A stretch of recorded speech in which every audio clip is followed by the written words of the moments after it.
Hello everyone, ಎಲ್ಲರೂ ಹೇಗಿದ್ದೀರಾ? ಎಲ್ಲರೂ ಚೆನ್ನಾಗಿದ್ದೀರಾ ಅಂತ ಅಂದ್ಕೊತೀನಿ. ಇನ್ನು ನಾವು ಇವತ್ತು ವೀಕೆಂಡ್ ಆಗಿದ್ದರಿಂದ ಶಾಪಿಂಗ್ಗೆ ಅಂತ ಹೇಳಿದ್ವಿ. ಶಾಪಿಂಗ್ ಏನಕ್ಕಪ್ಪ ಅಂತ ಅಂದರೆ ನನ್ನ ತಮ್ಮನ ಮದುವೆ ಫಿಕ್ಸ್ ಆಗಿದೆ. ಇದೇ ಮಂತಲ್ಲಿ ಮದುವೆ ಇರೋದ್ರಿಂದ ನಮಗೆ ಅಂದರೆ ಲೇಡೀಸ್ಗೆಲ್ಲರಿಗೂ ಆಲ್ರೆಡಿ ಪರ್ಚೇಸಿಂಗ್ ಎಲ್ಲ ಮುಗ್ದಿತ್ತು. ಸ್ಯಾರೀಸ್ ಎಲ್ಲ ಪರ್ಚೇಸಿಂಗ್ ಎಲ್ಲ ಆಗಿತ್ತು. ಇನ್ನೂ ಹುಡುಗರು ತೊಗೊಳೋದಿತ್ತು. ಹಾಗೆಯೇ ನನ್ನ ಹಸ್ಬೆಂಡ್, ನನ್ನ ಬ್ರದರ್ಸ್ ಎಲ್ಲರೂ ತೊಗೊಳೋದಿತ್ತು. ಹಾಗಾಗಿ ನಾವೇನು ಮಾಡ್ತಾ ಅಂದರೆ ವೀಕೆಂಡಲ್ಲಿ ಪ್ಲ್ಯಾನ್ ಮಾಡಿಕೊಂಡು ಹೊರಟ್ವಿ. ಇನ್ನೂ ಒಂದು ಸ್ವಲ್ಪ ಪರ್ಚೇಸಿಂಗ್ ಎಲ್ಲ ಒಂದು ಸ್ವಲ್ಪ ಲೇಟಾಗಿಯೇ ಹೊರಟಿದ್ದು. ವೀಕೆಂಡ್ ಆಗಿದ್ದರಿಂದ ಎಲ್ಲರೂ ಸ್ವಲ್ಪ ನಿಧಾನಕ್ಕೆ ತಿಂಡಿನ ಮುಗಿಸಿ ಹೋಗಿದ್ದಾಯಿತು. ಇನ್ನು ನೆಕ್ಸ್ಟು ನಾವು ಹೋಗೋಷ್ಟೊತ್ತಿಗೆ ಊಟದ ಟೈಮ್ ಕೂಡ ಆಗಿಬಿಟ್ಟಿತ್ತು. ಸರಿ ಅಂತ ಹೇಳಿ ಸ್ವಲ್ಪ ಎಲ್ಲ ಸೆಲೆಕ್ಟ್ ಮಾಡಾದಮೇಲೆ ಹಾಗೇ ಊಟ ಕೂಡ ಮುಗಿಸ್ಕೊಂಬರೋಣ ಅಂತ ಹೇಳಿಬಿಟ್ಟು ಊಟಕ್ಕೆ ಹೋದ್ವಿ. ಊಟ ಎಲ್ಲ ಮುಗಿಸಿ ಬಂದಮೇಲೆ ಏನು ಪರ್ಚೇಸಿಂಗ್ ಅಂದರೆ ಏನು ಸೆಲೆಕ್ಟ್ ಮಾಡಿದ್ವಿ ಅದೆಲ್ಲನೂ ಸ್ವಲ್ಪ ಮ್ಯಾಚ್ ಮಾಡಿಕೊಂಡು ಎಲ್ಲನೂ ಮ್ಯಾಚ್ ಮಾಡಿ ಪರ್ಚೇಸ್ ಮಾಡಿದ್ದಾಯಿತು. ಇನ್ನು ಅದಾದಮೇಲೆ ಇನ್ನು ನನ್ನ ತಮ್ಮನಿಗೆ ಅವನಿಗೆ ದಾರಿಗೆ ಬೇಕಾಗಿದ್ದಂತಹ ಏನು ಸೆಟ್ ಇದೆ ಅದು ಫುಲ್ಲು ಅದನ್ನು ಕೂಡ ಪರ್ಚೇಸ್ ಮಾಡಿದ್ದಾಯಿತು. ಇನ್ನು ನನ್ನ ಮಗಳು ಹಾಗೆಯೇ ನನ್ನ ಅಣ್ಣನ ಮಗ ಇಬ್ಬರೂ ಫುಲ್ಲು ಆಟ ಸ್ಟಾರ್ಟ್ ಮಾಡ್ಕೊಬಿಟ್ಟಿದ್ರು. ಅವರು ಅಂದರೆ ಬಿಟ್ಟರೆ ಸಾಕು, ಅದರಲ್ಲೂ ನನ್ನ ಮಗಳಂತೂ ಬಿಟ್ಟರೆ ಸಾಕು, ಏನು ಸುಮ್ಮನೆ ಆಟ ಆಡೋದೆ, ಅವಳು ಕಂಟ್ರೋಲೇ ಸಿಗಲ್ಲ. ಫುಲ್ಲು ಅಂಗಡಿಲೆಲ್ಲ ಇವ್ರದ್ದೇ ಓಡಾಟ ಆಗಿಬಿಟ್ಟಿತ್ತು. ಅಷ್ಟು ಆಟ ಆಡ್ತಾಯಿದ್ರು. ಇನ್ನು ಶಾಪಿಂಗೆಲ್ಲ ಮುಗೀತು. ಅಂದರೆ ಸ್ವಲ್ಪ ಲೇಟೇ ಆಗಿಬಿಟ್ಟಿತ್ತು, ಸಂಜೆ ಆಯಿತು ನಾವು ಬರೋಷ್ಟೊತ್ತಿಗೆ. ಸರಿ ಅಂತ ಹೇಳಿ ಶಾಪಿಂಗೆಲ್ಲ ಮುಗಿಸಿ ಬರೋಷ್ಟೊತ್ತಿಗೆ ನನಗಂತೂ ಫುಲ್ಲು ಸುಸ್ತಾಗೋಗಿತ್ತು. ಹಾಗೆ ನನ್ನ ಮಗಳು ಬರಬೇಕಾದ್ರೇ ಕಾರಲ್ಲೇ ಮಲ್ಕೊಂಬಿಟ್ಲು. ಇನ್ನು ನನಗಂತೂ ಫುಲ್ ಸುಸ್ತಾಗ್ಬಿಟ್ಟು ಇನ್ನು ನನ್ನ ಹಸ್ಬೆಂಡೇ ಅವರೇ ನನಗೆ ಎಲ್ಲರಿಗೂ ಕಾಫಿನ ಕಾಯಿಸಿ ಕೊಟ್ಟರು. ಅವರೇ ಸ್ವಲ್ಪ ಎನರ್ಜೆಟಿಕ್ಕಾಗಿ ಡೇ ಟೈಮಲ್ಲೆಲ್ಲ ಇರೋದು. ನಾವಂತೂ ಸ್ವಲ್ಪ ರೆಸ್ಟ್ ಮಾಡಿಬಿಡ್ತೀನಿ, ಮಲ್ಕೋತೀನಿ, ರೆಸ್ಟ್ ಮಾಡ್ತೀನಿ, ಆ ರೀತಿಯಾಗಿ ಮಾಡ್ತೀನಿ. ಬಟ್ ನನ್ನ ಹಸ್ಬೆಂಡ್ ಸ್ವಲ್ಪ ಆ್ಯಕ್ಟಿವ್ ಆಗಿ ಇರ್ತಾರೆ. ಸೊ ಅವರೊಬ್ಬರೇ ಸ್ವಲ್ಪ ಆ್ಯಕ್ಟಿವ್ ಆಗಿದ್ದರು. ಹಾಗಾಗಿ ನಮಗೆಲ್ಲರಿಗೂ ಕಾಫಿ ಅವರೇ ಕಾಯಿಸ್ಕೊಟ್ಟಿದ್ದಾಯಿತು. ಇನ್ನು ಅದ್ರ ಬೆಳಿಗ್ಗಿನ ವಿಡಿಯೋ ಇದು.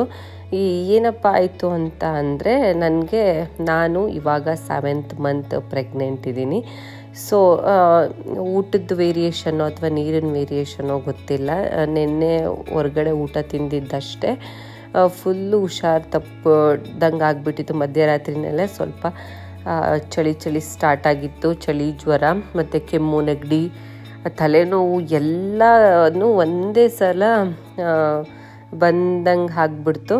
ಹಂಗಾಗಿ ಸ್ವಲ್ಪ ಹುಷಾರಿರಲಿಲ್ಲ. ಇನ್ನು ಎದ್ದು ಅವರೇ ಕಾಫಿ ಕಾಯಿಸ್ಕೊಟ್ರು. ನನಗೆ ಎದೊಳಕ್ಕೂ ಆಗ್ತಾ ಇರಲಿಲ್ಲ. ನನ್ನ ಮಗಳು ಸ್ಕೂಲ್ಗೆ ಹೋಗಬೇಕಿತ್ತು. ಇನ್ನು ಅವಳನ್ನು ರೆಡಿ ಮಾಡಿ ಕಳಿಸ್ಬೇಕಲ್ಲ ಅಂತ ಹೇಳಿಬಿಟ್ಟು ಎದ್ದಿದ್ದಾಯಿತು. ಇನ್ನು ನಾನು ಸ್ವಲ್ಪ ಬೇಗನೆ ಇದ್ದಿದ್ದೆ. ಇನ್ನು ನನ್ನ ಮಗಳು ಸ್ವಲ್ಪ ಒಂದು 7:30 ಹಂಗೆ ಎಬ್ಸಿದ್ದಾಯಿತು. ದೋಸೆ ಇಟ್ಟಿತ್ತು. ಸರಿ ಅಂತ ಹೇಳಿಬಿಟ್ಟು ದೋಸೆನೇ ಮಾಡಿ ಅವಳಿಗೆ ಬಾಕ್ಸ್ಗೆ ಮತ್ತು ಇಲ್ಲಿ ಅವರೇ ತಿನ್ನಿಸಿದ್ರು. ಅವಳು ಫುಲ್ ಎಲ್ಲ ರೆಡಿ ಮಾಡೋದೆಲ್ಲ ಅವರೇ ಮಾಡಿದ್ರು. ನಾನು ಬರೀ ತಲೆ ಅಷ್ಟೇ ಮತ್ತು ಅವಳಿಗೆ ಬಾಕ್ಸ್ ರೆಡಿ ಮಾಡಿದ್ದಷ್ಟೇ ನನ್ನ ಕೆಲಸ. ಇನ್ನು ಮಿಕ್ಕಿದ್ದೆಲ್ಲ ಪಾಪ ನನ್ನ ಹಸ್ಬೆಂಡನ್ನೇ ರೆಡಿ ಮಾಡಿ ಅವಳನ್ನ ಕಳಿಸಿದ್ದಾಯಿತು. ನನಗೆ ಏನಾಯಿತು, ಏನು ವೇರಿಯೇಷನ್ ಆಯಿತು ಅಂತಂದು ಗೊತ್ತಾಗಲಿಲ್ಲ. ಸುಮಾರು 15 ದಿನ ನನಗೆ ಹುಷಾರು ತಪ್ಪಿದ್ದು. ಅಂದ್ರೂ ನಾನು ನ್ಯಾಚುರಲ್ಲಾಗಿ ಹುಷಾರು ಮಾಡ್ಕೊಳ್ಳೋಣ ಅಂತ ಹೇಳಿಬಿಟ್ಟು, ಅದು ಪ್ರೆಗ್ನೆನ್ಸಿ ಟೈಮ್ನಲ್ಲೆಲ್ಲ ಹಾಸ್ಪಿಟಲ್ಗೆ ಹೋಗೋದು ಬೇಡ, ಮೆಡಿಸನ್ಸ್ ವೇರಿಯೇಷನ್ಸ್ ಆಗುತ್ತೆ ಅಂತ ಹೇಳಿಬಿಟ್ಟು ನಾನು ಸುಮ್ಮನೆ ಹಂಗೆ ಒಂದು 2-3 ದಿನ ಹಂಗೆ ಹಾಸ್ಪಿಟಲ್ಗೆ ಹೋಗ್ದೇನೆ ಸ್ವಲ್ಪ ಮನೇಲೇ ಕಷಾಯ ಕಾಯಿಸ್ಕೊಂಡು ಕುಡಿಯೋದು ಆ ಥರ ಎಲ್ಲ ಒಂದು ಸ್ವಲ್ಪ ಹುಷಾರಾಗಿ ಇದ್ದೆ. ಅಂದ್ರೂ ಕಂಟ್ರೋಲ್ ಆಗಲಿಲ್ಲ. ಸರಿ ಅಂತ ಹೇಳಿಬಿಟ್ಟು ಒಂದು ಹಾಸ್ಪಿಟಲ್ಗೆ ತೋರಿಸ್ದೆ. ಮತ್ತು ನಾನು ಕಂಟಿನ್ಯೂಸ್ ಆಗಿ ಟ್ಯಾಬ್ಲೆಟ್ ತೊಗೊಳಕ್ಕೆ ಸ್ವಲ್ಪ ಭಯ ಆಯಿತು. ಎಲ್ಲಿ ಸುಮ್ಮನೆ ವೇರಿಯೇಷನ್ ಆಗಿಬಿಡುತ್ತೋ ಅಂತ ಹೇಳಿಬಿಟ್ಟು ಕಂಟಿನ್ಯೂಸ್ ಆಗಿ ಟ್ಯಾಬ್ಲೆಟ್ಸ್ ತೊಗೊಳ್ಳಿಲ್ಲ. ಮತ್ತು ಗ್ಯಾಪ್ ಆಯಿತು. ಮತ್ತು ಫುಲ್ಲು ಹುಷಾರು ತಪ್ಪಿದೆ. ಮತ್ತು ಹಾಸ್ಪಿಟಲ್ಗೆ ತೋರಿಸ್ದೆ. ಆಮೇಲೆ ಸ್ವಲ್ಪ ಮತ್ತೆ ಈಗ ಕಂಟಿನ್ಯೂಸ್ ಆಗಿ ಟ್ಯಾಬ್ಲೆಟ್ಸ್ ತೊಗೊಳ್ಳಿಲ್ಲ ಅಂದರೆ ಮತ್ತೆ ಹುಷಾರಾಗದೇ ಇದ್ದರೆ ಅಂತ ಹೇಳಿಬಿಟ್ಟು ಕಂಟಿನ್ಯೂಸ್ ಆಗಿ ಟ್ಯಾಬ್ಲೆಟ್ಸ್ ತೊಗೊಂಡೆ. ಒಂದು 15 ಡೇಸ್ ನಾನು ಎಷ್ಟು ಹಿಂಸೆ ಆಯಿತು ಅಂದರೆ ನಂಗೆ ಪ್ರತಿದಿನ ಲೈಕ್ ಬೆಳಿಗ್ಗೆ ಎದ್ದೇಳಲೇಬೇಕು ಅಂತ ಎದ್ದೇಳ್ತಾ ಇದ್ದೆ. ಯಾಕಂದರೆ ನನ್ನ ಮಗಳನ್ನ ಸ್ಕೂಲಿಗೆ ಕಳ್ಸೋದಿತ್ತು. ಇನ್ನು ಕೆಲವು ದಿನ ಅಂತೂ ಔಟ್ಸೈಡಿಂದನೇ ಅವಳಿಗೆ ಹೊರ್ಗಡೆಯಿಂದನೇ ತಂದು ಕಳಿಸಿದ್ದಾರೆ. ನನ್ನ ಕೈಲಾದಾಗ ನಾನು ಮಾಡ್ತಾಯಿದ್ದೆ, ಇಲ್ಲ ಅಂತ ಅಂದರೆ ಔಟ್ಸೈಡಿಂದನೇ ಅವರು ನಮ್ಮನೆಯವರು ಅವರೇ ರೆಡಿ ಮಾಡಿ ಅವರೇ ಕಳಿಸಿದ್ದುಂಟು. ಮತ್ತು ಅವಳಿಗೂ ಒಂದು 2 ಡೇಸ್ ರಜಾ ಕೂಡ ಹಾಕ್ಸಿದ್ದೆ. ಹಾಗೆಲ್ಲ ಮಾಡಿ ಆಮೇಲೆ ಅವಳಿಗೂ ಹುಷಾರು ತಪ್ಪಿದ್ಲು, ಮತ್ತು ನನ್ನ ಮಗಳು ಕೂಡ ಹುಷಾರು ತಪ್ಪಿದ್ಲು.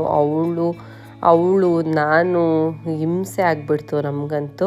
ಅದರಲ್ಲೂ ಈ ಟೈಮ್ನಲ್ಲಿ ಯಾರ್ದಾದ್ರೂ ಸಪೋರ್ಟು ಇಲ್ಲ ಅಂದ್ರಂತೂ ತುಂಬಾ ಹಿಂಸೆ ಅನಿಸ್ಬಿಡುತ್ತೆ. ಮನೆಯೂ ಅಷ್ಟೇ ಕ್ಲೀನಾಗಿ ಇಟ್ಕೊಳಕ್ಕಾಗ್ತಾ ಇರಲಿಲ್ಲ, ಒಂದು ಪಾತ್ರೆ ವಾಶ್ ಮಾಡೋಕ್ಕಾಗ್ತಾ ಇರಲಿಲ್ಲ, ಏನು ಕೆಲಸನೂ ಮಾಡೋಕ್ಕೆ ಆಗ್ತಾ ಇರಲಿಲ್ಲ. ಸ್ವಲ್ಪ ಹಿಂಸೆ ಆಗಿಬಿಡ್ತು. ಅದರಲ್ಲೂ ಅವಳು ಹುಷಾರು ತಪ್ಪಿದ್ರಿಂದನೂ ಇನ್ನೂ ಹಿಂಸೆ ಅಂತ ಅನ್ನಿಸ್ತಾ ಇತ್ತು. ಆದರೆ ನನ್ನ ಹಸ್ಬೆಂಡು ನಿಜವಾಗ್ಲೂ ಈ ಟೈಮ್ನಲ್ಲಿ ಅವರು ತುಂಬ ಕೇರ್ ತೊಗೊಂಡು ನನ್ನನ್ನಾಗೆ ನನ್ನ ಮಗಳನ್ನ ಕೇರ್ ಮಾಡಿದ್ರಿಂದ ಇವಾಗ ಸ್ವಲ್ಪ ಬೆಟರ್ ಇದ್ದೀನಿ ಅಂತಲೇ ಹೇಳ್ಬೋದು. ಪ್ರತಿಯೊಂದು ಕೆಲಸನೂ ಅವರೇ ಮಾಡ್ತಾಯಿದ್ರು. ಆದ್ರೂ ಈ ಪ್ರೆಗ್ನೆನ್ಸಿ ಟೈಮ್ಗಳಲ್ಲಿ ನಾವು ಸ್ವಲ್ಪ ಹುಷಾರಾಗಿರಬೇಕು ಅನ್ನೋದನ್ನ ಅರ್ಥ ಮಾಡ್ಕೊಂಡಿದ್ದಾಯಿತು. ಇದಿಷ್ಟು ನನಗೆ ಇವತ್ತಿನ ಒಂದು ವಿಡಿಯೋ. ಧನ್ಯವಾದಗಳು.